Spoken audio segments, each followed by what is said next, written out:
We are on the 9th and final day of tracking Guitars and Bass with Necronomicon Ex Mortis for not one, not two, but 3 new EPs. This has been a ton of work, but it's been a lot of fun too. So I just wanted to take a minute to share the workflow and the setup that we had to get all the different sounds for each of the EPs before we have to do some final tracking and tear everything down.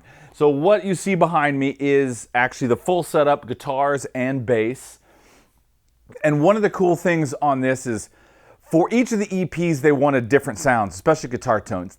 The bass sound stayed pretty consistent, although I have enough room to manipulate that sound. I'll show you that in a second with that setup.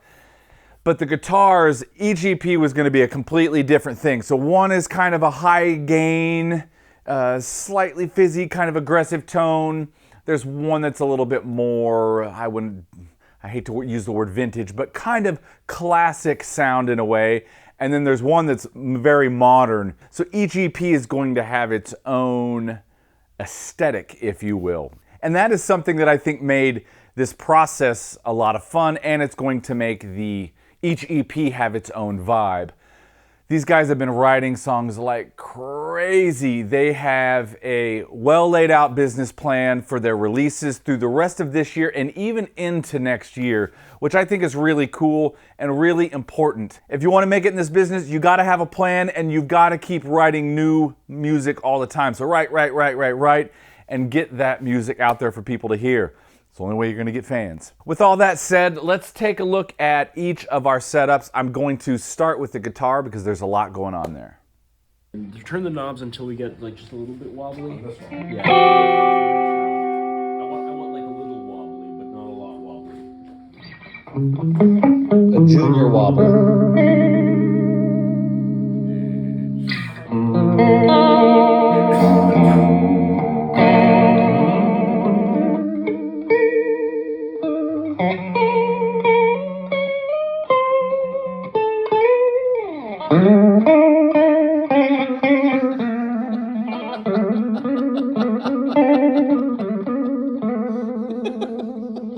This was the full setup for the entire EP. We did this pretty much on day one so we could go back and forth quickly as we would finish songs.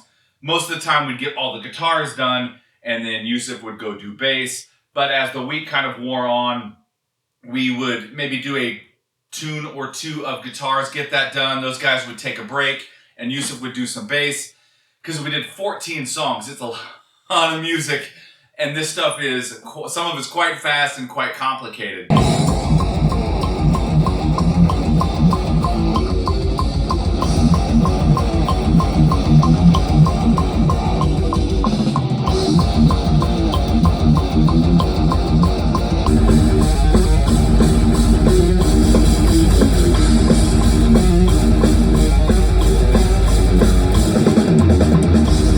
The main amp for all of the songs, rhythm and solos, was the Engel. Mike's an Engel guy.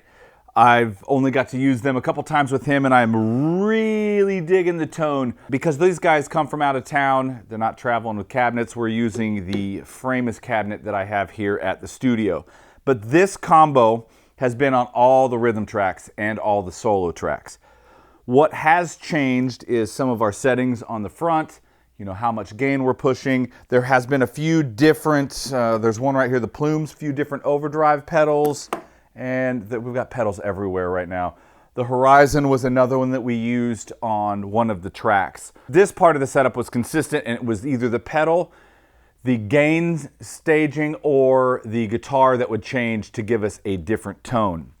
And that's the same thing with the solos. All these pedals right now, we are finishing solos today, so we have a couple custom pedals that Manuel built. There's a high band flanger from Boss, the reverb. Oh, this T-Rex. This thing is cool, the replica. We are doing some totally analog delay throws from a delay that's in the effects loop on the amp, right? Oh yeah, here we go.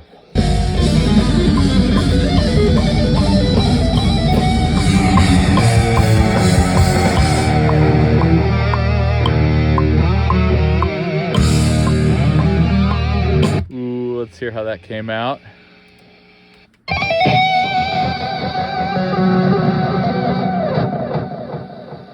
That's kind of cool. That's pretty cool. Yeah. Yeah.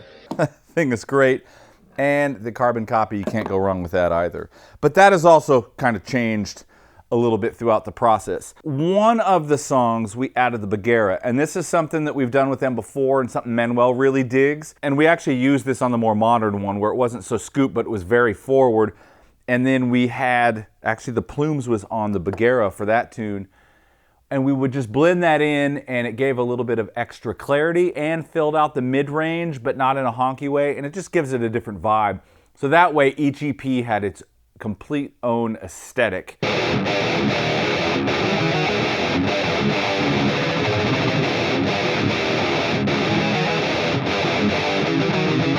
The mic stayed pretty consistent throughout the tracking, but I did make one mic change between rhythm tracking and solo tracking. So the rhythm tracking was a combination of the Mojave Audio MAD dynamic mic. Really loving this mic, and right now it's dead center of the cone. It does a fantastic job there with all these high gain, aggressive guitars. I also use an Audio-Technica 4047. It was right here for all the rhythm tracking.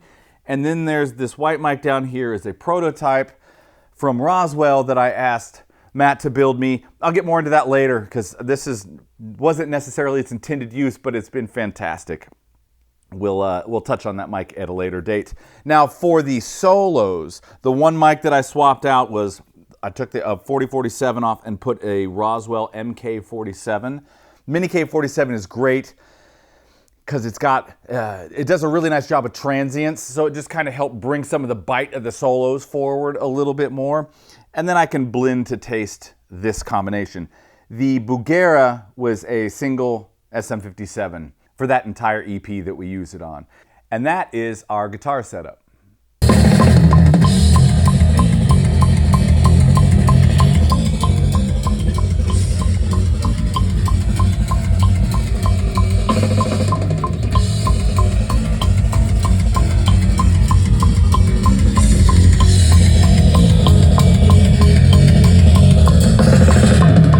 The bass rig stayed consistent for the entire EP. Our main sound coming from the Ampeg rig here. This is my classic cab here at the studio, and a huge thanks to Mia from Gigantum for letting us use this SVT tube head. Sounds wonderful.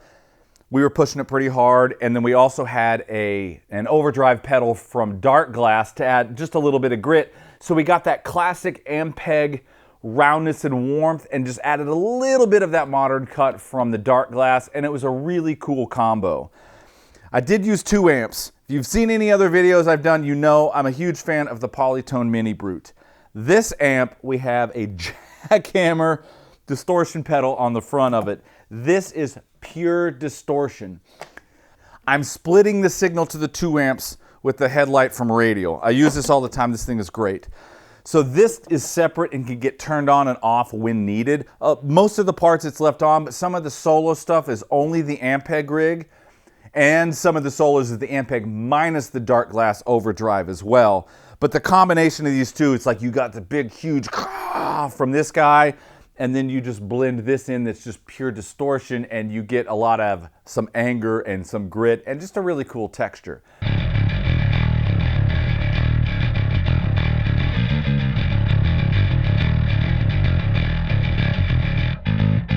Okay, we are creating some cool drones for an intro of one of the Necronomicon EPs.